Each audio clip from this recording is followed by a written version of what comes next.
New tonight, thousands of students across Erie County are spending several hours a week in sex ed classes. What each student is learning, though, varies from district to district. And News 4's Allie Ingersoll tells us why that could soon change. Allie?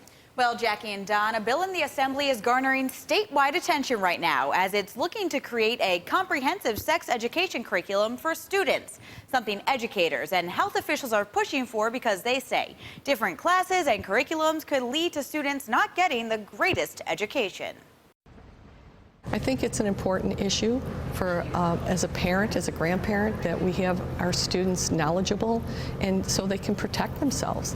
While other subjects like English and math have statewide guidelines, sex ed doesn't. We know that the most effective form of sexual education is really comprehensive sexual education. Erie County Health Commissioner Dr. Gail Burstein defines a comprehensive sexual health education as a course that includes information about the risks of being sexually active, such as STDs and unintended pregnancies, about different contraception options, information about abstinence, testing, clinics, and how to say no during high-risk situations.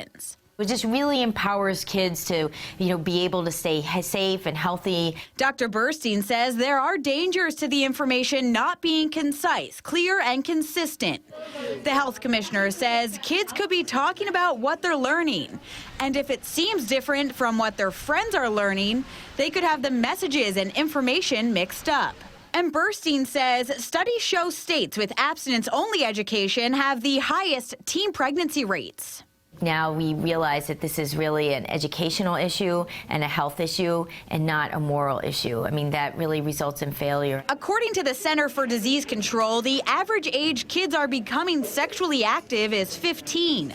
Yet the center reports only 50% of high schools have comprehensive sex ed. We want them to, be safe and be healthy when they do become sexually active. In 2011, Buffalo Public Schools began participating in the CDC's Youth Risk Survey. There are a lot of sensitive questions, but I feel that it's an opportunity for parents to talk to their children about these sensitive questions. More than 11,000 students from around the district took the survey that year, which showed 51% of students in the district were sexually active already, a number higher than the state and national averages.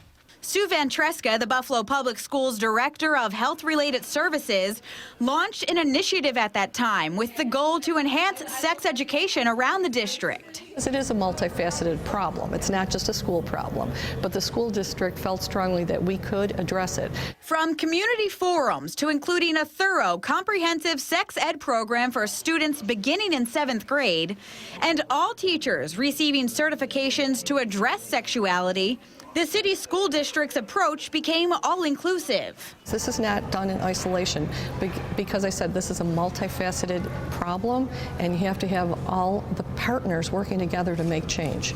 And according to the CDC study follow-up results, what the students are learning about sexual health is sticking.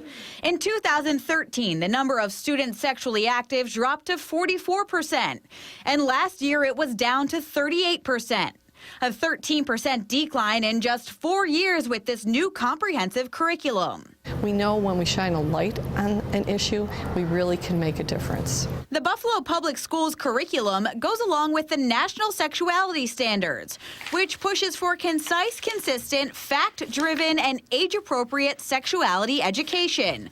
Standards the Health Services Director believes all districts should adopt. There are standards that have been developed, and they're very strong, and we should be following those throughout the state. The educator says consistent sex ed courses should set up children for a healthy and successful future. Having a focus on educating students to be healthier and safe can create healthier school communities, and healthier school communities create healthier communities. And Dr. Burstein agrees, saying building those healthy communities starts in the classroom. We have to tell them so they can advocate for themselves. Now, earlier this year, President Obama cut funding for abstinence-only education. That's looking at the federal level as a push for this comprehensive and consistent sex ed. At the state level, those bills I was talking about, they're sitting in the Assembly right now, and they're just pending. So Just sitting. yes. So at what grade does the national standards recommend sex education should begin? That's a great question. So they're actually pushing for kindergarten. Now, it's not talking about sex at that age, but it's talking about how to say no, how to get yourself out of risky situations. So lessons these kids can learn that then when they grow up, they can use when they are sexually active. So pretty interesting that they're pushing for it at such a young That age. falls under this umbrella. It does. All right. Thanks so much, Alan.